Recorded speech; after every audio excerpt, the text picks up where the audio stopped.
Hey guys, Kraft here. Today I am back in the Anime versus Reality podcast to talk about Spice and Wolf today.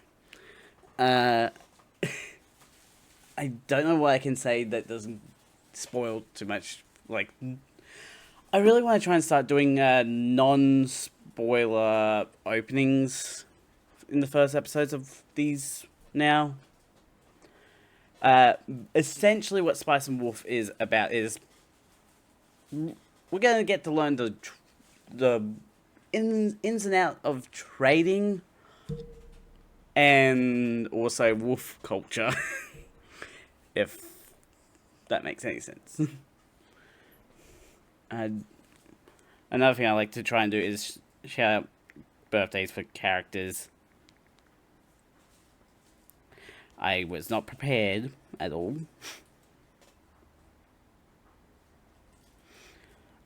As of when I'm recording this, 2 days ago, it was the birthday for Miki Naoki from Gakugarashi, I believe it is, on December 12th.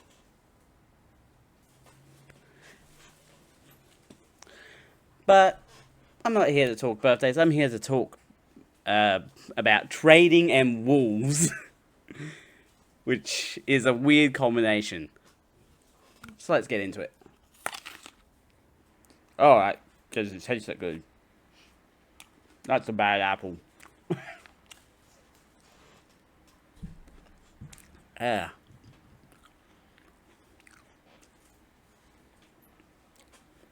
Anyway,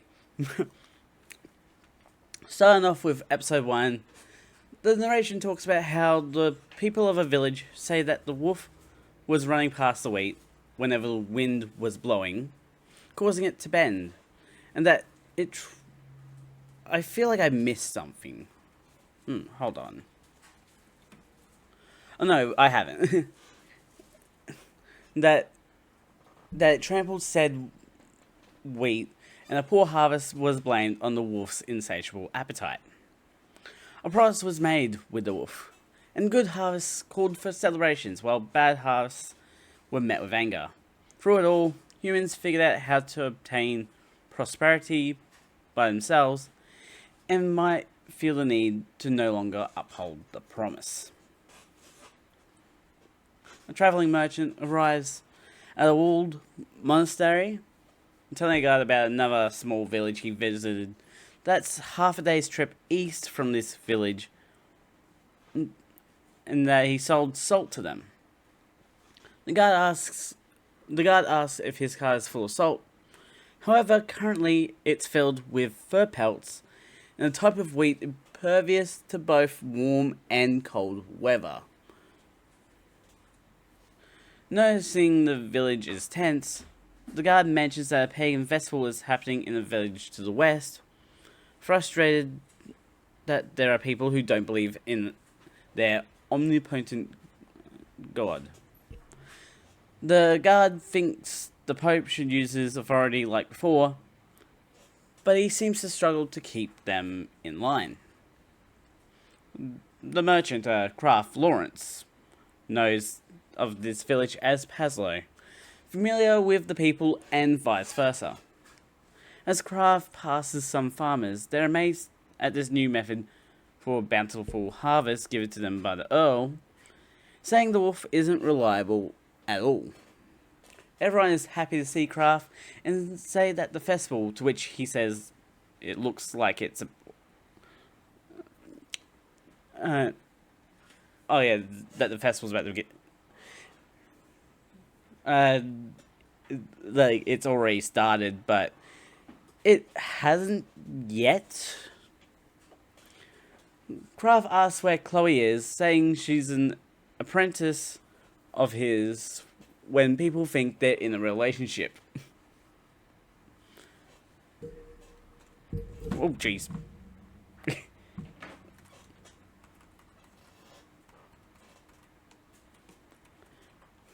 One villager mentions that her area of crops has had the least amount of crops this year, meaning she might be the Holo of this year's festival.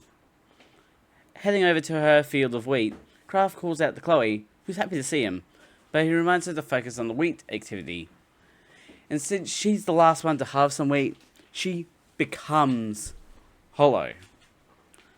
During the chase, she takes a chance to talk to Kraft, expecting him to treat her out tonight before running away from the other villagers. Kraft is left confused because Chloe is going to be locked in a barn for the next week. It's like, yeah.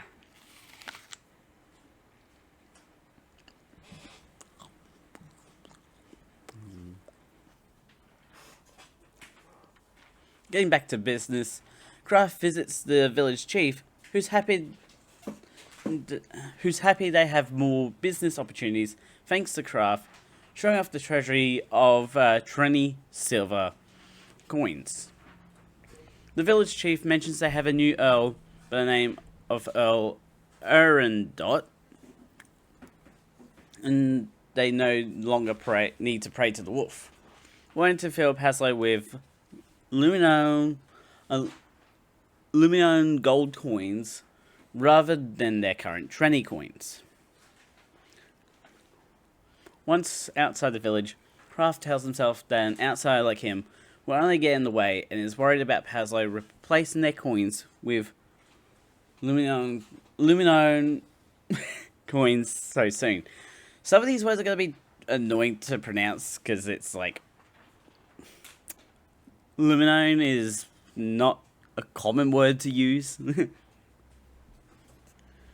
Kraft sets up camp by a river when he discovers his fur pelts are moving around from the girl hiding amongst them, which explains the sound he heard during the wheat field activity of some sort of movement from his cart. He gets angry when the girl keeps sleeping, grabbing her shoulder and revealing her wolf ears. She wakes up and howls at the moon before asking Kraft if he has any alcohol or anything to eat. Kraft wonders if she's been possessed by the devil, only for her to be annoyed that he's pointing a dagger at her, but remembers he's not from Paslow. Revealing her identity to be Holo, she talks about how it's been a while since she last took her wolf girl form. Kraft mentions he knows someone else by the Holo, the deity revered by multiple villagers. Holo explains she is considered a god that has been bound to the surrounding land for some time, but she isn't one. She guesses that Kraft thought she was a poor crazy woman who was confined to her home her entire life, stating she was born in the plains in the north in the forest of Vyoitsu. Knowing Kraft is a travelling merchant, she asks him to take her along before falling asleep again from being too cold. Kraft scares her awake again to ask to see her true form, but she doesn't want to. Yet it's a bit rude to ask someone like that. He says he'll hand her over to the church if she's just a possessed human, but if she really is the deity Holo, he'll reconsider because of the luck and fortune she might bring to him. Holo double and triple checks Kraft is and he wants to see it, and explains every transformation costs blood or wheat. Eating the wheat causes her body to react, and her transformation starts out of her arm. However, she's gone as quick as the transformation occurred. Kraft, unsettled by what he witnessed, returns to Paslow to sleep in the bed when his rest gets interrupted by Chloe, who doesn't believe Holo exists, inviting him out for drinks. At a watermill, Chloe's good nose leads her to asking if he made his rounds at Sosashbash, explaining each town is easy to distinguish when it settles in. Kraft notes how confident Chloe looks and claims she might surpass him, and he offers his services when that happens. In frustration, Chloe steals and finishes Kraft's drink before bringing up a deal she wants to make with him that could result in him owning a store and becoming the master of a household. That's interesting. However, Kraft's mind is thinking about Holo snapping out of it and saying Chloe is becoming more like her father, but she's being serious, only having told him. Chloe respects Kraft in her own way that hints at a potential love interest with him, saying she's taken everything he has toward her to heart. Kraft says Chloe is too young, that she should gain more experience before committing to an all or nothing plan, and Chloe fires back that she's grown up in other ways.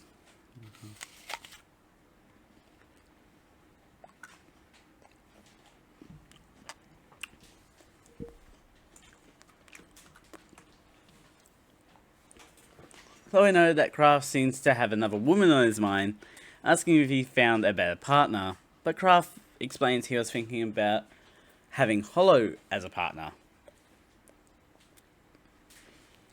Kraft asks what if Holo was a natural person, wondering if she could feel sorrow, to which Chloe doesn't think so because she's a deity. He gets back to his room, thinking Holo isn't real, only for her to be suddenly there when he lays down. It's just like lays down. It's like, hi. Asking where she was hiding, Holo explains she exists in the harvested wheat during the harvest season, unable to leave apart from one exception of if a place has more harvested wheat nearby. She can move there, which is why she could get in his cart. It's like, there's all this wheat that's been harvested and you go into the cart.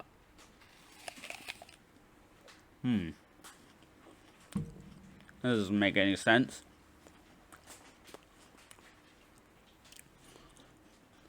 Bringing up his disbelieving reaction to her true appearance, he asks if that's why she disappeared. Her response is to talk about a young villager asking her to produce a good crop of wheat long ago, and has protected the field since then. But bountiful harvesting in succession leaves a burden on the soil. The villagers blame their bad harvests on her sudden changes in mood, building resentment against her, and nobody needs her anymore. Kraft is still skeptical, clearly, asking Holo where she would go after she leaves the village, and she says she wants to return to the north. The next morning, the villagers visit Chloe at the barn as Kraft leaves Pazlo with Holo, who has put together an outfit from Kraft's best clothes. He threatens to leave her behind, but Holo knows he won't follow through on that threat. Holo learns Kraft's name, saying his name will be repeated in legend for eternity, but he tells her to be more concerned about earning her own food and money. Fair boy, really. She teases him again by saying the outfit's a little tight because of her tail, but it'll keep her warm.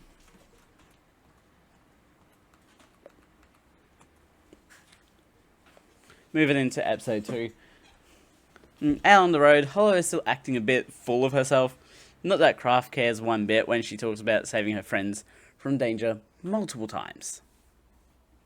However, Kraft gets startled by a loud clap from Holo, which turns out to just be a flea. Kraft is slightly annoyed that Holo is getting fleas on his fur pelts, but she thinks he's talking about her. Holo's ears suddenly perk up, mentioning that there are rain clouds coming. The two reach a church with additional housing to seek shelter in, having to hide Holo's identity by lying that the person with Kraft is his wife and that she has a burn on her face. Kraft comes to their room to find Holo wringing out a shirt from the rain. He does the same too.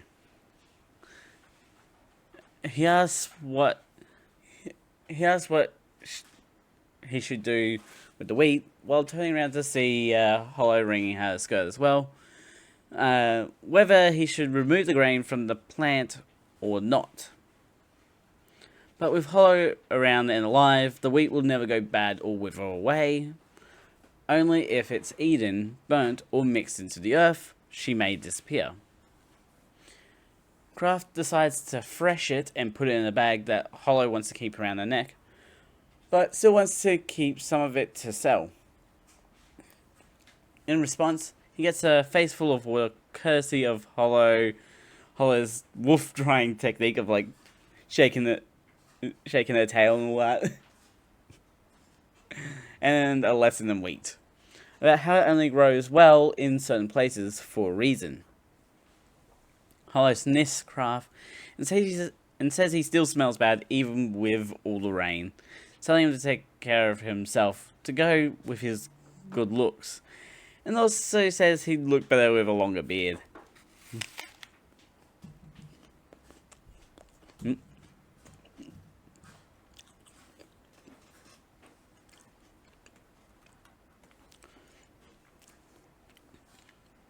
She compliments Kraft on his quick thinking with his lie earlier, but says that the burnt is too distinguishing of a feature to lie about. In front of a massive stone fireplace, Kraft talks to two other travelers about how he came from Yorenz, doing a salt delivery and receiving mutton fur as payment. They talk about how arduous it would be to return to Lorenz, but Kraft says he doesn't need to return there. Kraft explains how he didn't pay for the salt in Yorenz because he sold the wheat of the same worth to the same company in a different town, saying it's a system called exchange in transactions. The Parenzo vineyard owner wonders if he should consider this system, but traveling merchants really use it to prevent money from being stolen on long trips. He says that whenever Kraft is in the Parenzo area, he can stay at his place. Rather nice deal there. Changing locations to sit, another merchant sits down to talk to Kraft about how good of a merchant he was, talking easily to the vineyard owner like it was nothing. Kraft says that when he was a rookie, all the peddlers looked like monsters to him, and still now, more than half of them are that to him still. The rookie merchant tells Kraft his name is Zeren, and when he asks about Holo, he keeps the wife lie, but uses her real name. Zeren is curious to see what Holo looks like, when Holo herself discourages him from looking by saying she wouldn't want to ruin his fantasy by revealing herself.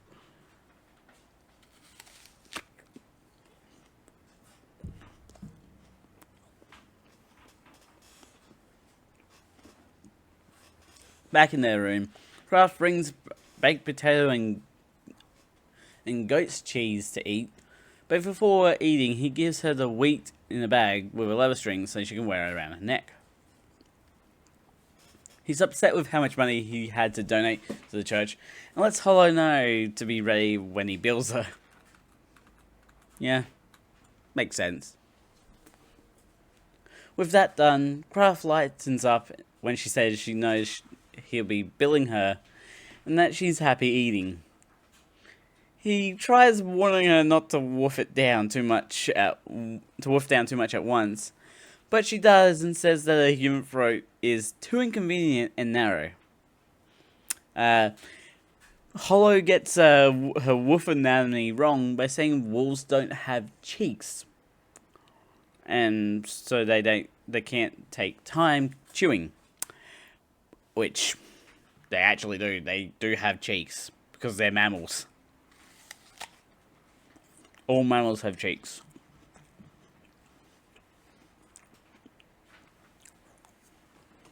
She did choke on potatoes a long time ago too. So, to her, potatoes are evil, but still edible. Girl, love.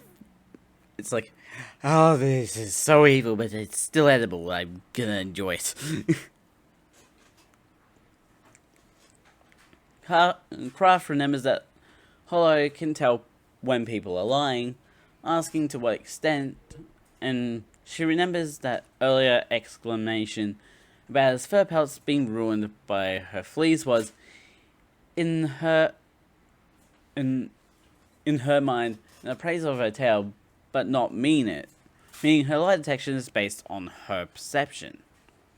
He asked if she could tell if he was lying about a certain silver currency being circulated that might get a new version soon with more silver in it, meaning the exchange rate between the old and new silver coins will bank a bigger profit. Holo confirms that Zeren is lying, but doesn't know the details, leaving Kraft not knowing why Zeren lied, but she tells him to focus on the reason for the lie, not why he's lying. She asks what Kraft would do if she wasn't around, and he explains he'd hold off on the decision of if it's true or not, while acting like he's going along with Zeren's idea. If the idea is real, he could easily make a profit. If not, he'll know someone is up to something and investigate it, potentially discovering the money-making scheme. Holo says he wouldn't hesitate to investigate if she says Zeren's idea is a lie from the start.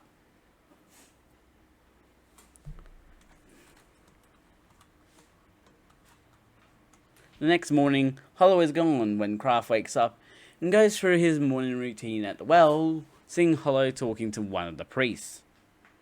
Turns out Holo was just setting Kraft up to donate more money, and she talks about how much more important churches have become since her arrival from the north. She's glad that the church didn't exaggerate that the one true God created the world, saying that nature is not something that someone can create. She also wonders when churches started handling comedies and if it's due to the changing times, and Kraft asks if she has changed. Her response is that being comforted by Kraft is a disgrace to her. It's like, okay, don't comfort the wolf girl. Got it.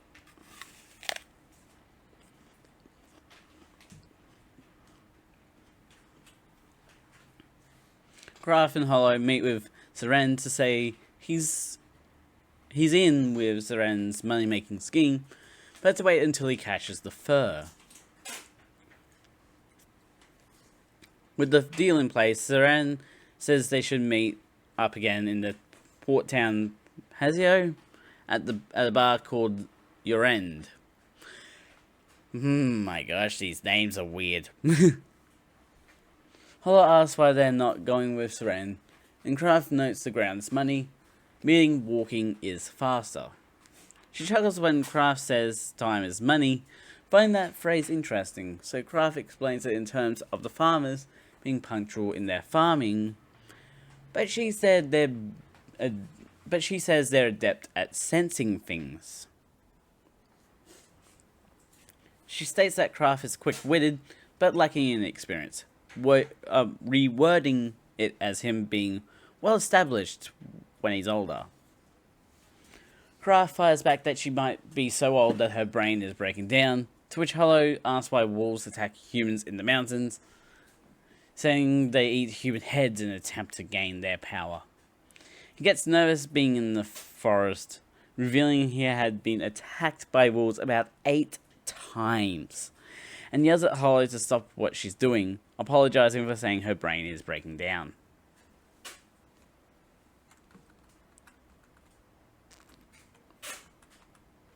They pass through the next town without interpersonal issues, but Kraft is still angry about the whole wolves eating human heads story. Sheepishly, Holo talks about the difference between wolves and dogs, is that dogs have lived with humans while wolves stay in the forest. Wolves only know about being hunted by humans, so they're forced to think about how they should act when humans come to the forest. Holo refuses to answer if she has attacked people in the past, which makes Kraft apologize to her and makes them even. They sleep in the cart under a tree as Holo realizes the worlds they lived in were different.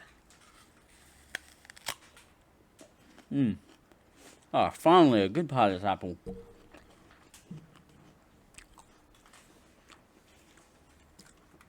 Took almost half the apple to get a good section.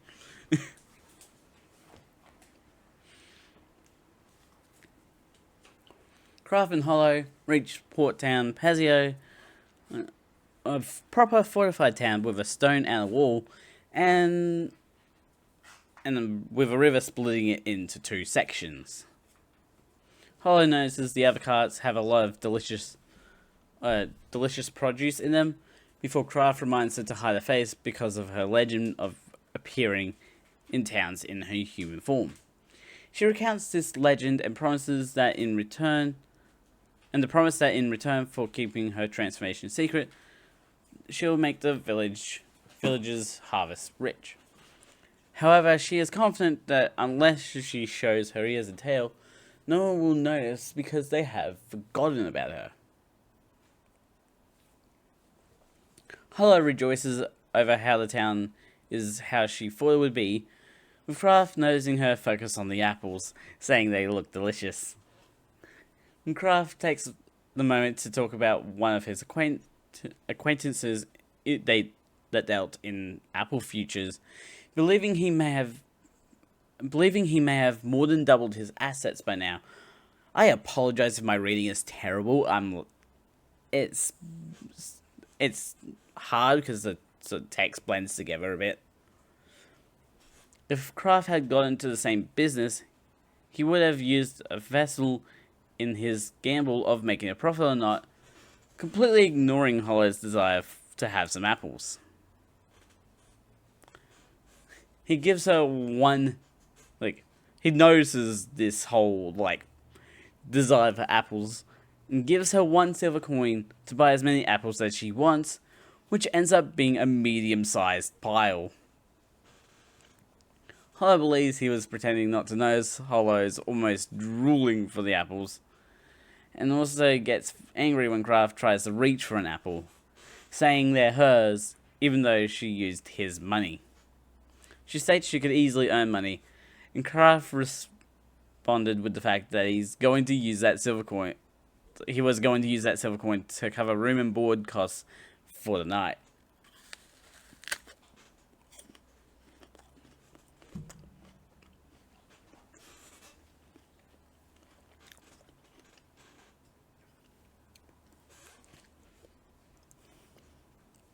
At that room, Kraft is surprised Holo down all the apples so fast, and Holo says they're the devil's fruit, full of sweet temptation, which is probably the most accurate Bible relation of the entire show.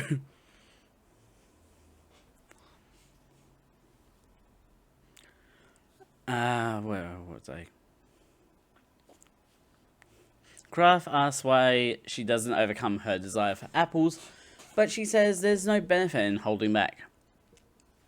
After their rest, Kraft goes to do business with the third biggest trading company, Malone Trading, with his particular area being a branch of a big southern trading company. He explains that the company got their foot in by paying higher prices when purchasing things early on, only for Holo to reveal she knows a bit of business herself. Interesting. Kraft plans to casually ask about Seren's story to confirm if there's going to be a better silver coin soon. He mentions to the greeter that greets them he sold wheat in Pazio 3 years ago, and that he's selling furs this time. Talking to a businessman, Kraft says he has 70 Martin furs, which the businessman is happy to see because of all the rich harvest crops this year. Since they've done business before, the businessman offers 132 coins, and Kraft asks which currency, with the businessman confirming 20 silver coins. Kraft hypes up the rarity and quality of Martin furs to hail for more money, adding he's personally hoping to keep a good relationship with them. And right before Kraft accepts 140 20 silver coins, Holo calls him away to ask how good the price is before she doesn't know the market price.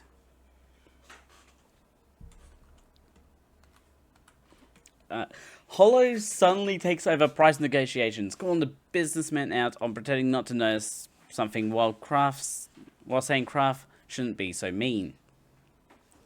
Taking one of the modern fur pelts, Holo tells the businessman to smell it, making him realize it has the fragrance of fruits. Knowing exactly what she's doing, Holo states that the forests are rather fruitful this year, crafting the lie of the modern wolves recently running through those forests when the fragrance truly came from all the apples she ate earlier. She continues and says how it took two grown men to flay the skin of the martens, but it was still a lot of work because of how firm the marten's muscles were, telling the businessman to pull it vigorously. Rattling off more things about the marten fur pelts and making the businessman quickly think about a price, he offers 220 coins for the lot, but Holo manages to haggle up to 210 20 coins for free a fur pelt. Oh, that was a big chunk of apple I got there.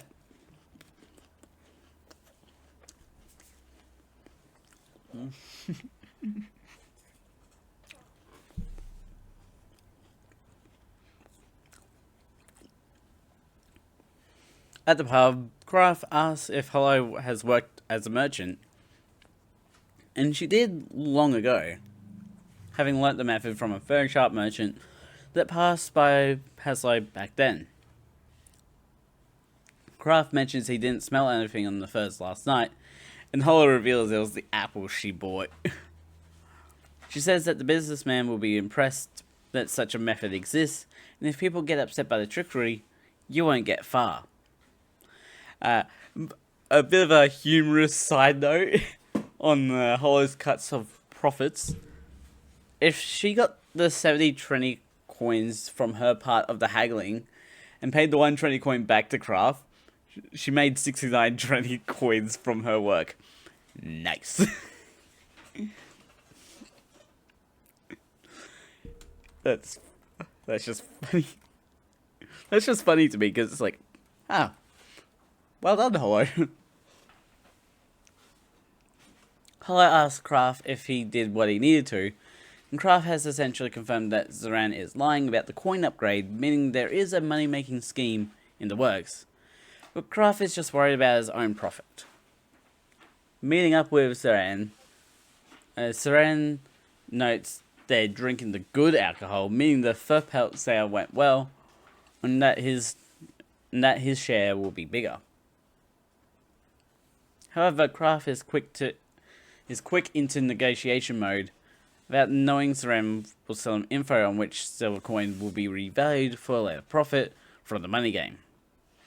Kraft's intimidation makes Zoran spill the beans that he's guessing based on the little info he got from the mining town he lived in.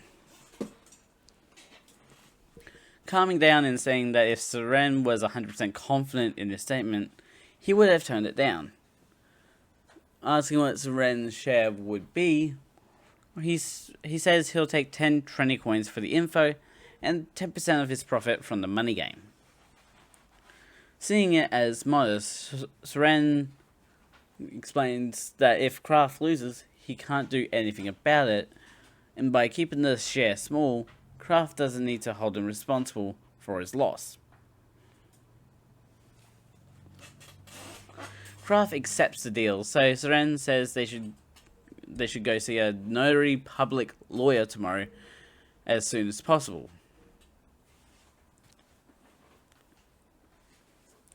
That night, Kraft teaches Holo the differences between the currency and each version of them and how to spot fake coins. Which, honestly, the fact that it's such an old thing of making fake coins is wild.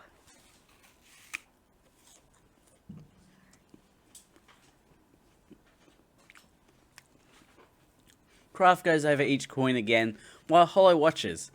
And these are the coins as followed. Like, in this particular scene, we do get a similar scene in the reboot that adds different coins. We got Trenny silver, filling silver, loot silver, fake marine silver, farm silver, bold king rumbolt silver, mitzving cathedral silver, fake mitzing cathedral silver, and mitzing silver. With more he doesn't get to list before Holo falls asleep. That was 9 coins. Jeez. How many coins is there going to be in the entire lore? Holo asks why there are so many types of silver coins, and it's because of all the new countries that rise and fall, along with power holders and church authorities issuing them, and the explanation puts Holo to sleep. Again.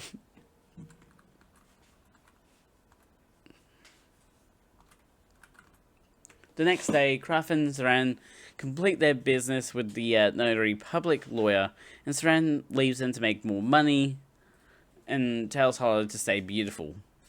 Holo holds the soon-to-be upgraded coin in her hand, and Kraft says it's a trustworthy currency around this area. He explains that the face value of currency is higher than the actual value of the silver or gold that goes into it. Holo asks if Kraft figured anything out about the info around the silver coin, but he's focused on things he can think of.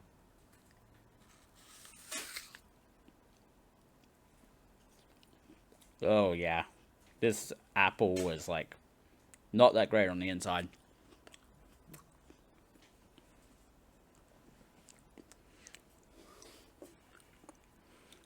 Holo treats herself to a tasty snack and asks if Kraft noticed anything while overlooking the river. Kraft takes a moment to test Holo on her coin knowledge, and she correctly guessed it's a filling silver before explaining that its silver purity is high, making it popular on the market as a rival to the Trenny silver. Holo notes that no matter what era it is, currencies will reflect the country's power, and Kraft adds that if the market is conquered by another country's currency, that country's economics are controlled by the other country. All this goes towards the idea that it's very unlikely that Saran isn't lying to them. Kraft expected Holo to be upset, but she isn't, saying she might get with him for thinking that way though. Oh.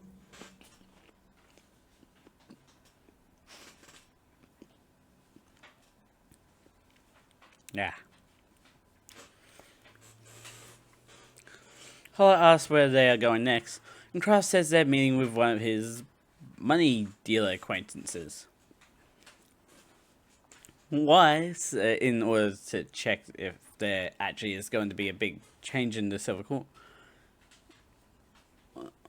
Yeah, big change in the silver coin.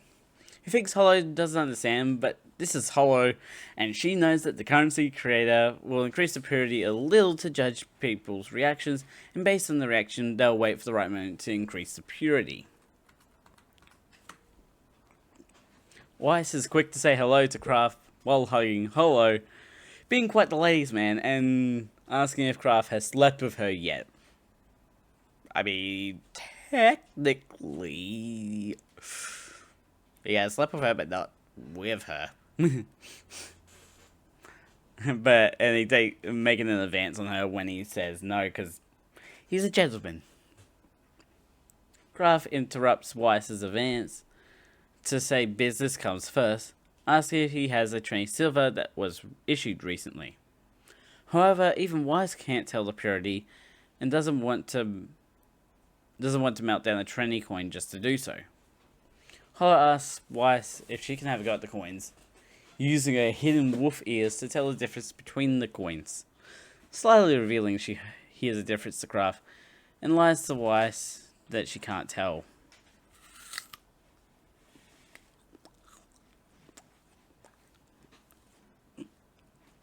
Later on, Kraft asks Holo about the silver purity of the coin, explaining he saw her ear move, and she says it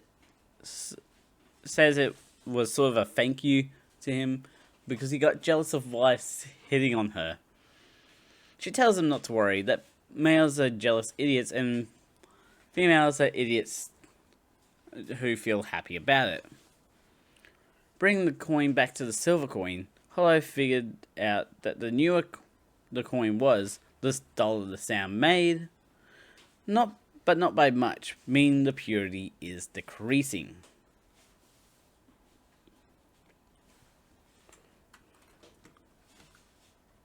He explains that to make a profit on a coin with decreasing purity, they just need to be patient and wait for the right time to buy back.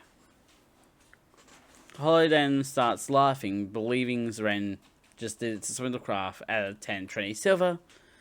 Explain the contract that makes it that Zeren doesn't lose.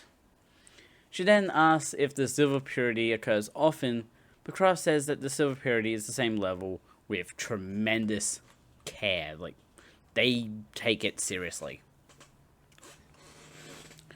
Seeing this whole silver purity deal is as a coincidence, she compares it to when her kind climb trees to hunt prey, which is not typical of wolves, to see prey in unexpected hiding spots.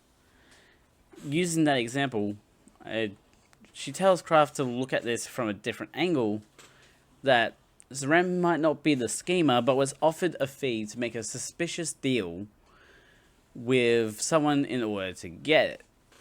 Kraft figures that the trick is where the profit is made by buying more silver coins, whose value is going down, and immediately runs out of millennia trading, almost leaving Holo behind. We're at the last episode I'm going to do today. Yeah,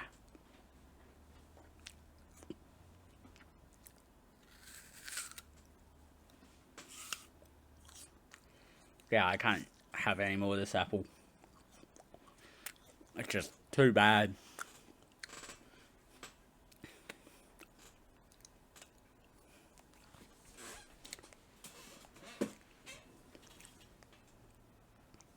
Zeren, Kraft, and Holo have another meal together, and having drank more than expected, not much info was shared.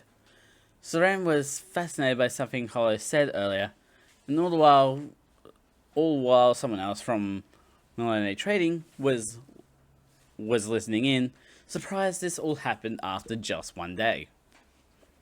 Earlier, Kraft explained the details of the fraud he figured out, and the Millennia Trading worker compounds upon it by saying someone is having others encourage merchants to buy Trinity silver with the lie. When the merchants figure out the value of Trinity silver is decreasing, merchants will try to get rid of their coins instead, leaving a massive pile to swoop in and take, and the tricked merchant won't say anything about it. The worker sees a way to make a profit on the decreasing value of Trinity silver, but it comes with a big risk. It says everything is a learning experience, including how the Martin first sale turned out. Oh, hello, you trickster.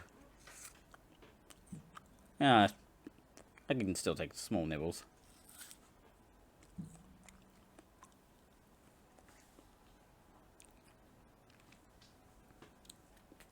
Back at their room, Holo asks if what Millennia Trading are doing will make it on time to outwit Zeren's scheme.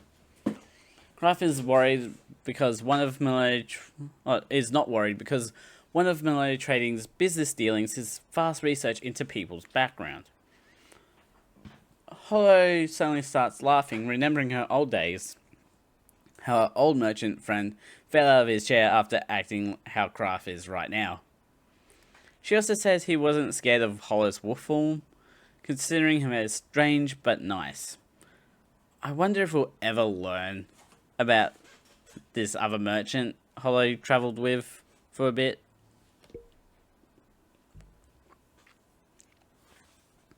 Kraft asks if this was the same guy that asked Holo to make the village's wheat ripen as well, which she confirms calling the guy a fool. Holo almost falls almost falls up, or falls down before sitting upright again. Remembering, oh no, Holo almost falls asleep. How did I get up from asleep?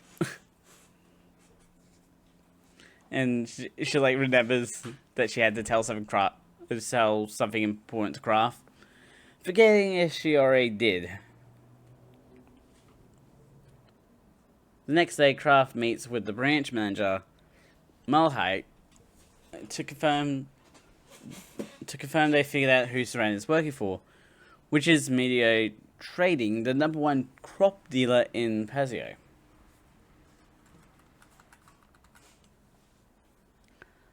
Mulhite goes further to say that a nobleman might be behind it all, but hasn't identified the nobleman yet.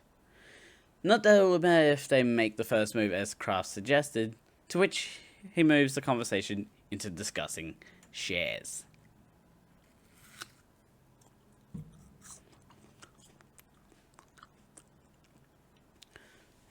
Kraft is happy that at least 400k in Trinity Silver will move if things go to plan, and if the trading company gets 10% in profit, he gets 2k Trinity Silver, or 5%, to go towards becoming a shop owner. Turns out that Holo is still a bit hungover from last night, but she still came, worried about Kraft being sweet-talked. That night, Kraft looks over his plans for a shop, impressing Holo when she comes to look. He doesn't notice her getting upset when he talks about having his own shop, and that if the deal with Melody Trading succeeds, it's set in stone.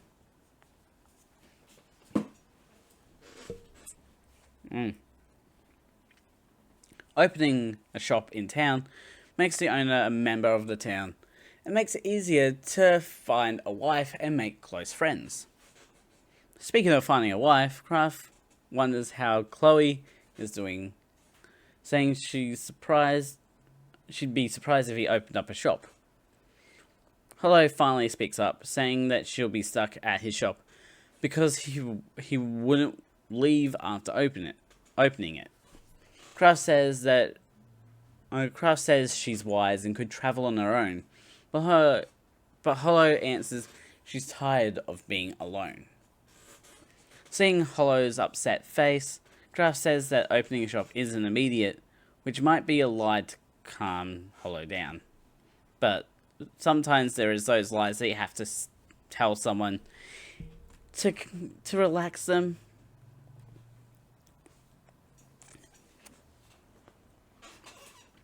After a long silence, Kraft steps over to Holo and hugs her as Holo explains she has been having a recurring dream, one where she's alone.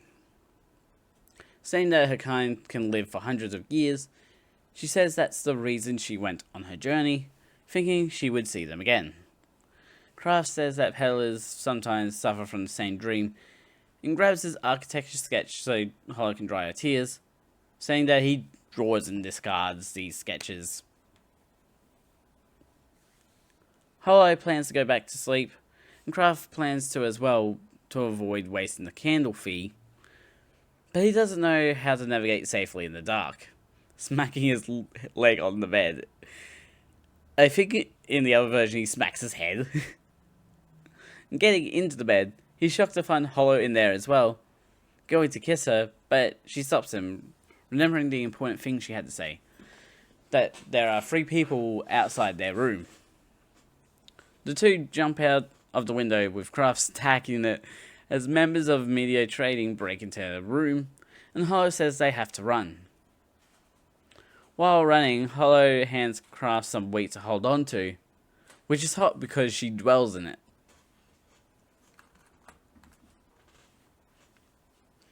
In the heat of the chase, Kraft says he wants to go shopping afterwards, promising to buy things for Holo, mainly a comb for Holo's tail, per her request. As they near Media Trading, Holo shoves the two of them into a doorway to hide, overhearing that backup will arrive soon. Kraft asks if they should split up, but Holo has a better idea to distract the media trading workers, so Kraft can get into the Maloney trading building. Oh, my eyes are just skipping words. If Kraft is caught from a careless split-up, Holo doesn't know how to negotiate with Maloney trading.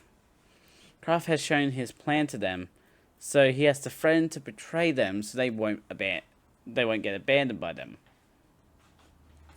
He worries that if they see her ears and tail, she'll be taken to the church, but she says that even if she's caught, she can hide them for a day while Kraft rescues her. He doesn't believe that her dying will balance her debt, but again, she says that loneliness can lead to death. So to her, it matches.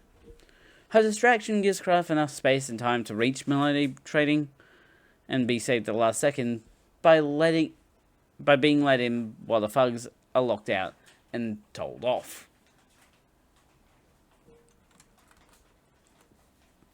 Getting an audience with Malahite, he's highly certain that the thugs were media tradingsmen, having figured out that Kraft brought a deal to them and tried to silence him for doing so. Kraft mentions that Holo has possibly been caught and if they can save her, but Malahite questions why they captured her, and Kraft says it's to prevent them from working with Maloney trading.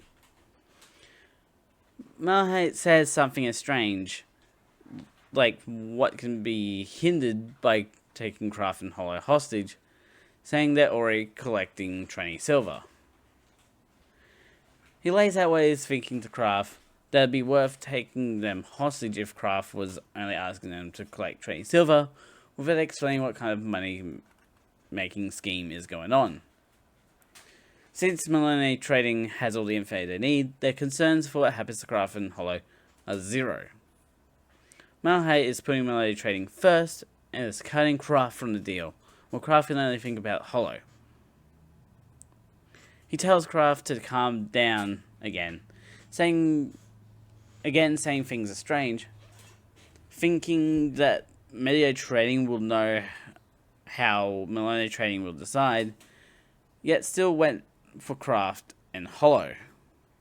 He says the profit Maloney Trading is facing is massive, asking Kraft if they have any reason to go after him and Holo. The intense moment is interrupted by the arrival of a letter related to the current situation, with the envelope reading, "To the wolf and the forest where the wolf lives." Kraft asks to read it first, revealing that media trading has Holo, that they could take her to the church at any time. So Kraft says that Holo is an incarnation of the wolf that brings good harvests. Meanwhile, Holo recognizes someone in the crowd of people that have her surrounded. And that's where episode 4 will end. That will also mark the end for this podcast episode. We're right around an hour, so good length and all that. Even with eating an apple that seems to have some bad spots in it. But for now, for this podcast episode, links will be in the description to both the channels and the Twitch figures. Go check out. Don't forget to subscribe and hit the notification bell so the next video comes out. A ding, a ding. On SciCrafter out.